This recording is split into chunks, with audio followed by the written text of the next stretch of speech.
Something or other Han, H-A-N-H, going from ahead of me to my back.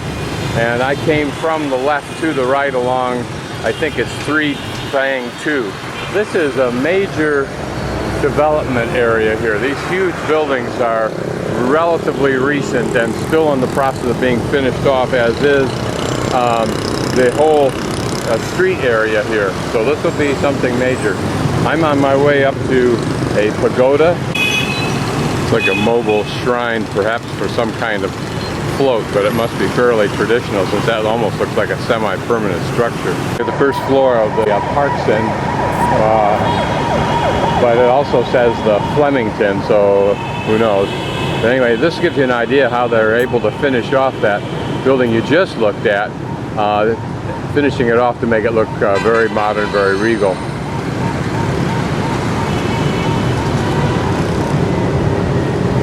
I'm not sure if this is occupied or not, so I'm assuming it's a mall.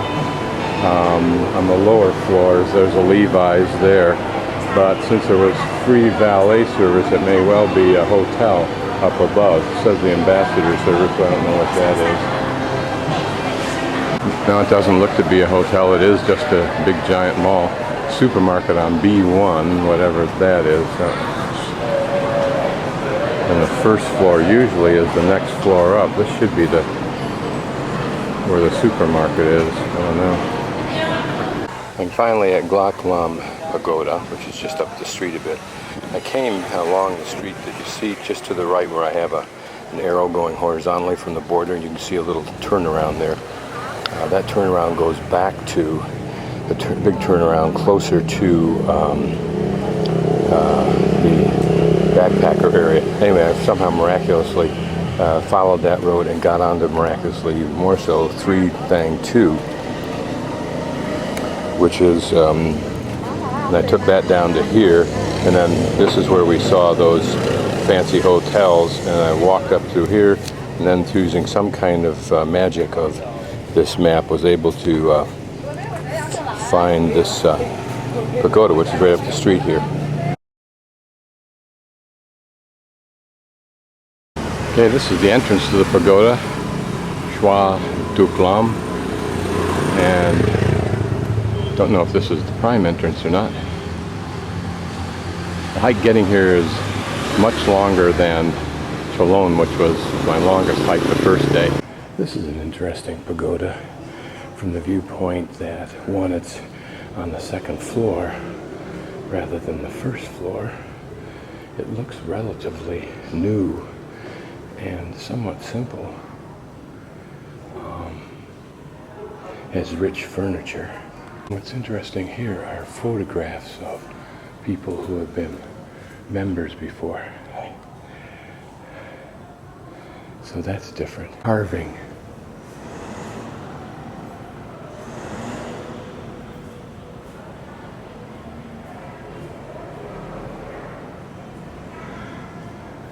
Here's a second room in here. Notice the ceiling is a simple ceiling with tile roofing. There's a ceremonial drum over there. I think I'm either in the monks area or in a totally different pagoda, but he graciously let me photograph all those. Okay, so behind this big wall apparently is the actual pagoda that I'm trying to get into. Apparently what I was in was the monks' quarters. So I have to negotiate around here until I find the entrance. But at least I know where it is. So at first the monk did not want me to take any video, although he did take me upstairs. But then I asked again if I could, and he said, he paused, looked at me contemplatively, and then said, yeah, go ahead. And that's why I made a very, very quick little shot of it. He also offered me some food, which I declined, saying I'd just eat and showed him my fat stomach. And he did give me a cup of tea, and I felt I needed to drink that, even though I'm leery of anything I take that's... Okay, after walking almost totally around the entire block, which is a big block, I'm now at the entrance, I believe. Now up here I notice a multi-tiered building of some sort. It has windows, so I don't know what it is, but we'll go find out. This is a very large complex. It controls most of the inside of this area. You'll notice people say hello to you. You just ignore them. They're just touts trying to get your attention so they can try to sell you something, and you just learn to ignore them. Pretend they don't exist. If they stand in front of you, walk right over the top of them. And the way I walk, they're usually smart enough to not be in front of me because I walk very strong. Seriously, be a show, but that's what it looks like. Here, the pillars are somewhat reminiscent of the big temple that we were in yesterday, the Cow Temple. Here, the Buddha reminds you more of the Mary in the Christian church, their idol. It's interesting to imagine what this place was like before all these buildings crowded right in against it. In fact, they make it a quiet place, ironically, now in the midst of noisy Saigon. Just on the other side of these buildings, it's very noisy. This little park, which probably at one time was quite pretty, there the temple center has like a man-made mountain that looks like with a Buddha sitting on it, and you'll notice there's rather deep moat off to the side, empty, with debris in it. The hedges have been maintained. Maybe it turns green during the wet season. Here another entrance as we get closer. I'm sure these things are symbolic, these entrances, same as they were at Angkor Wat. Take a closer look at this while we're here. It's the only thing I have to do today other than walk all the way back. I'm going to take a different route so I can really get lost this time. And again, just outside the main enclosure, a stupa or chadai over there. In this kind of park or plaza-like area.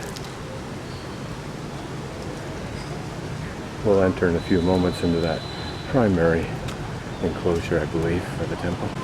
In a few moments we'll enter into that primary enclosure wall area where the temple is.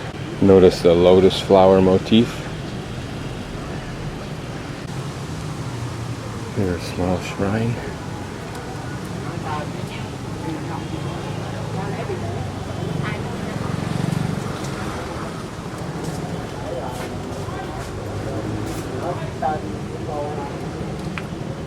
Again, somewhat maintained but not watered. A pretty hedgerows, sculptured a bit. And here, I'm guessing this is the main temple, is on a pedestal or platform. Don't know what this building is. It's smaller, single story. Next to it is a two-story, larger building. And circus tents, and there in the background, notice there, right through there, you'll see where I first was when I thought I was at the pagoda. Closed to the public now, but we can look inside a bit.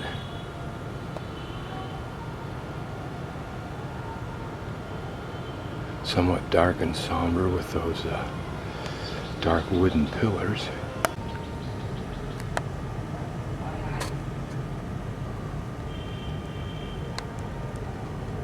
Look at that bell that's sitting on the chair to the left. I want to take a closer look at these vases, or vases, or whatever. You can see just a bit of this one here. Looks like it has some rose or pink in it.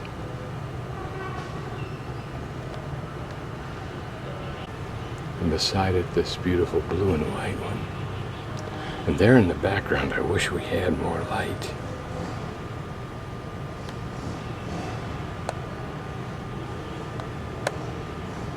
How beautiful is that? Imagine its value. I hate to put that kind of terminology on it, but to be in here of that size, it must be rare and historical. This right in front of us is kind of a tree, if you will, on which the branches hold a Buddha and a little lamp. And presumably you can have that lamp lit, and then you put a message in there, some kind of token of homage or hope.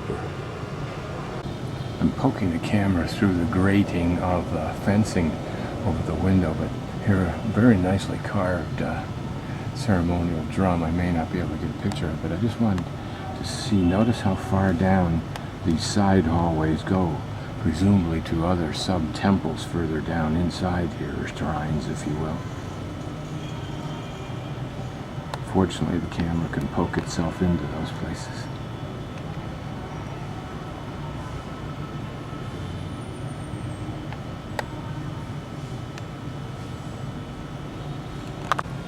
Here a close-up of the Naga carved onto the drum itself. I'm ambling down alongside of this building. Just wanted to look more closely at the top. There we see some of the figurines, a rather simple portfolio of figures compared to the pagodas not more than a couple of miles from here in Chalon.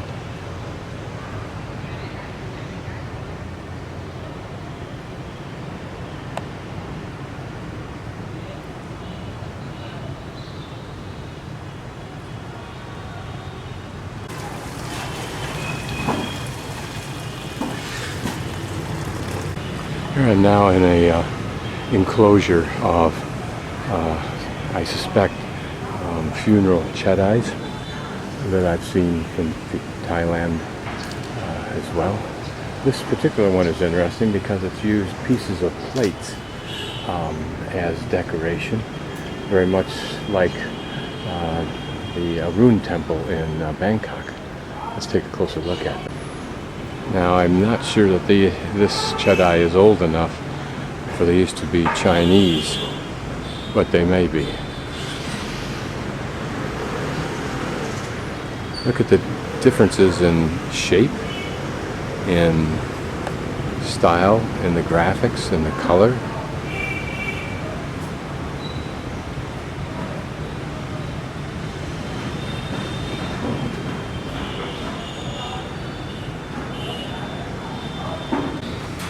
Okay, in the upper part, some smaller little dishes we'll take a look at.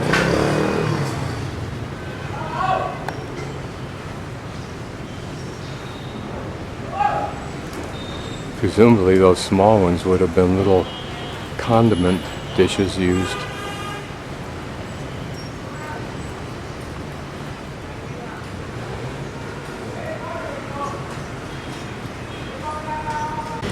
All of these look like they had a quick upgrade by having them painted this dark gray, because panels like that would have been more elaborately decorated with color when they were first done, I would guess. So that this whole complex here almost looks monolithic and pretty uninteresting. And I think this is in an enclosure where the monks are, so probably they're either expanded this building or are totally remodeling this building into monk facilities of some sort.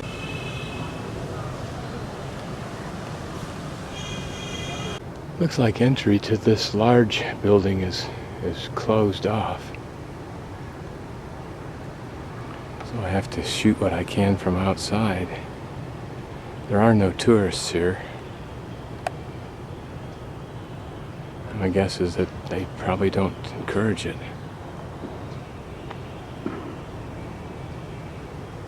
That's about all we can see from here.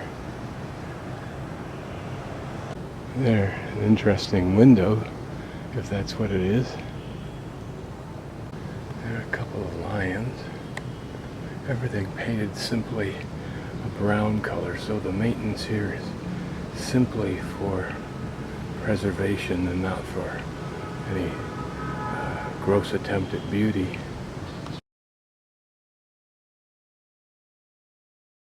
Here I pulled off the main drag walking down just a small street. It's kind of quiet. Went by an industrial building with a large motor making a lot of noise and very heavy chemical alcohol smell or paint smell or something like that. But now that I'm past that, you can see it's quiet, both as the traffic and noise. Because here and this is where probably most Saigonese live, in what is relatively quiet. And probably these lower floors may be for parking, but may also be actual businesses, either the owners or someone else's, and then homes are up above. Whether that's 1 or 4 homes or not, I don't know. It probably runs quite deep into the a few moments ago, a lady saw me hit a dead end, and I started to go down this narrow place, and she said, "Yeah, that's it, just keep going." So this is one of the little mini arteries that the motorbikes can use to scoot around Saigon. So now I'm on a slightly bigger street, no less lost, but at least portends to have an outlet in either direction. Ho ho ho. Yeah, I'm walking by a little business right now. I don't think it has cold Pepsi and so forth. But sometimes there's a business, sometimes it's a home, sometimes where it's parked. And yeah, one fella gave me a thumbs up, but I'm not quite sure what it's for. You see different narrow little corridors like this will run back into the block to other homes. Here we're coming to a relatively quiet intersection. Here shops, but all this is probably very local Vietnamese. It's not anything to do with tourists at all. People look at me very strangely unless I smile and say hello. They may or may not say it. This is this whole strip I'm on right now is the market for this little neighborhood. It's all getting cleaned up right now. See all the various stalls that would have been opened earlier today. And here an even wider portion. Hello. It's amazing what a smile does when you're wandering down some of these places. So now I'm going to pull off this street onto what you can see is obviously a main drag down here.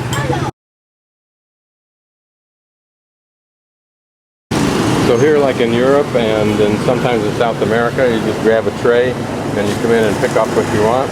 I got one of those, and one of those. And then they put them in a plastic bag for me, I pay for it, and I go.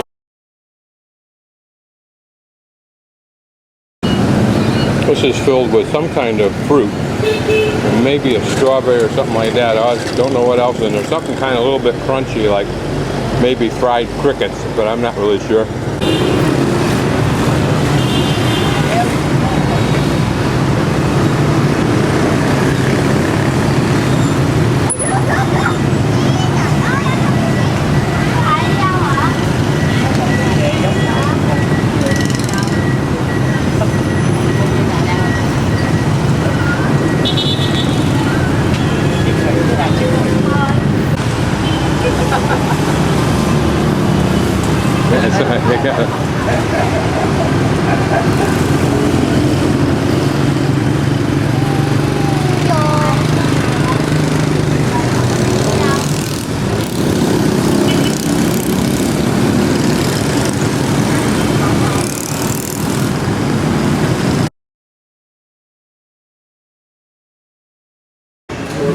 This is Stella's Restaurant that I'm in, and I come here for 3 reasons. The water and ice is purified, so I get really cold drinks. It's air conditioned, and the food is good, and the waitresses are excellent. This is what it looks like. And the owner's name is Terry. I'm Australian. And Jim lives here, along with one of the other waitresses, Ian. This is Stella's Restaurant from the outside, and this is the main drag, and I'm way down at the end there on the left-hand side.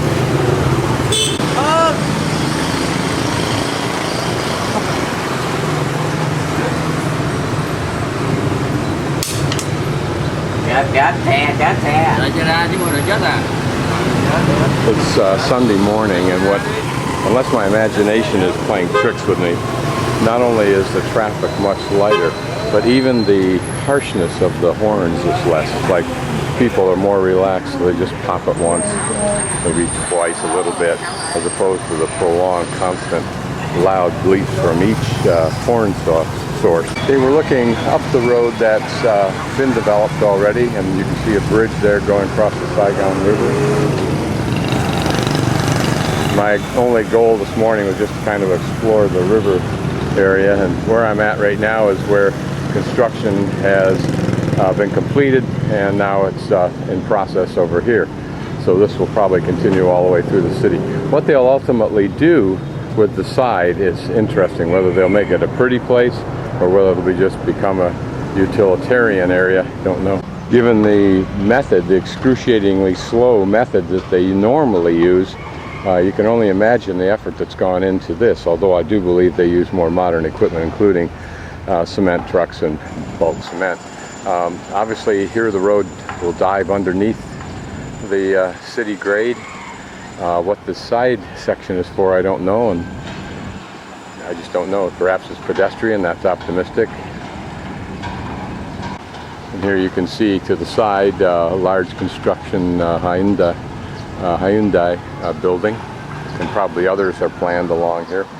Whether this area here will simply be, and I think it will, a frontage road rather than a beautiful walkway, my guess. Here's a statue of an almost iconic clash in many cultures, I think, the bear and the bull. Rather small but impressive little building that's probably going to be fitting this new road. And here are three flags, the Star of Vietnam, I think the Chinese flag, hammer and sickle, or Russian maybe, and I don't know what that one, the white one, is. This answers the question. Ho Chi Minh Stock Exchange. This one and the one in Hanoi are being combined with the third for all of Vietnam, so there'll be apparently one major stock exchange. Here, an old two-story structure, Nava Bank. If this area does develop, I would guess that they will either tear down, modify, and build up. It'll become another skyscraper at some time. Okay, now we're at another juncture of the construction.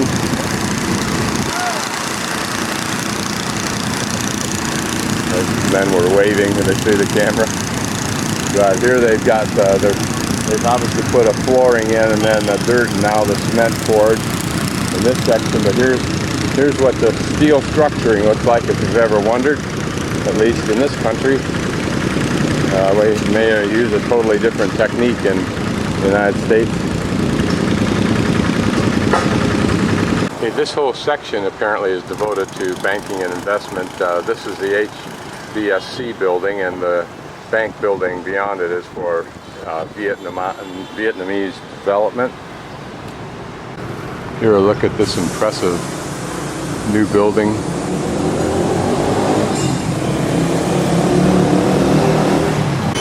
I gotta make a clip of this for YouTube for the Jackson Hole Building Department and the Keycon County Building Department to show them what really good electrical code is. Okay, back behind those buildings is where I have come from, alongside the river.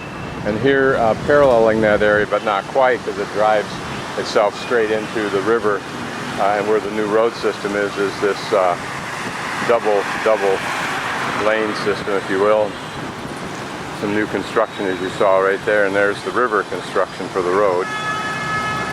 Okay, we're somewhere close to what I assume is part of the industrial port of the Saigon River. I'm panning now back towards where I was. Those cranes were on the building that's being constructed inland from that road system that I was looking at. And there's the Hyundai building. And I use those cranes as a way of defining where I'm going, since I don't think they're moving today. If they're moving, I'm going to be goofed up. The one that looks like it's lower, that axis is where I will end up later this morning at the Bentai market for some chicken noodle soup and to get some more cashews and tomatoes and stuff for my travel later today. Now we're looking back across the river. You can see some of the development there looks more like it's high-rise apartments, residential rather than industrial. And this, one of the floating restaurant entertainment barges. Whether it moves or goes anywhere, I don't know. Now this is a pretty park area, relatively speaking, considering this whole area is under construction. So if this becomes the ideal that they strike for along the road, that'll be pretty nice. I'm guessing that the purpose of this is either parking for these scooters, or there's a ferry down here. Yeah, there it is there. There's a ferry over there. So this is the access for the ferries. So this is the access for scooters to the ferry. Here another view back the direction I've taken. Behind that truck is the Riverside Hotel, which looks like a old, well-established hotel, perhaps one of the great ones of Saigon. Newer buildings, an impressive statue of whom I don't know, and nicely landscaped grounds. Some of the development inland, more construction as you can see. I just realized that's the Sheraton, which is my favorite bathroom in Saigon. And to continue to orientate myself, I know that I need to be to the left of that.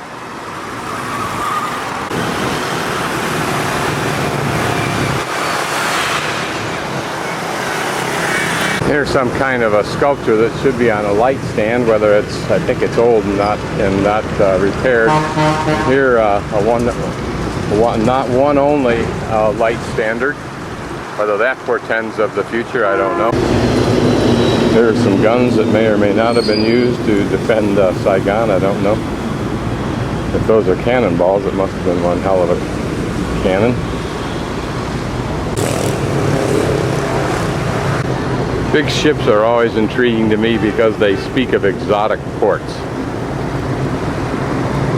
and adventures on the high seas, which I really don't want to do, but it does strike the imagination.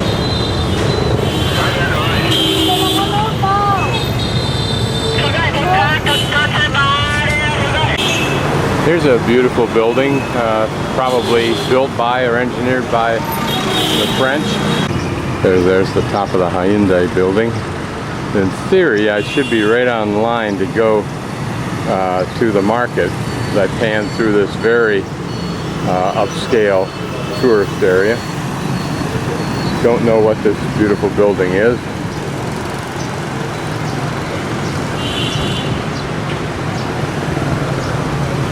Some old Saigon.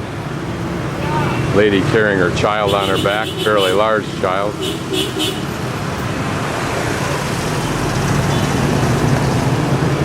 You can't believe how much that weighs until you pick it up. You wonder if there's money in Saigon in the Rolls Royce convertible. How many of those have I ever seen?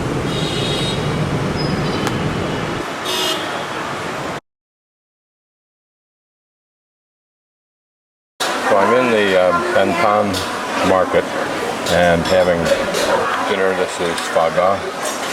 This is a chicken noodle. And this is just probably 20 or 30 stalls like this. And they all jump all over top of you trying to get you to sit down. People come here from all over and surrounding buildings to get their lunch, and then they carry it around, plus all the people that work the other kinds of stalls. Không, anh để tự động anh để ngoài thịt xốp đó. Coi trọng làm gì có lau mà nó để. Đã nó để ngoài thịt xốp thôi.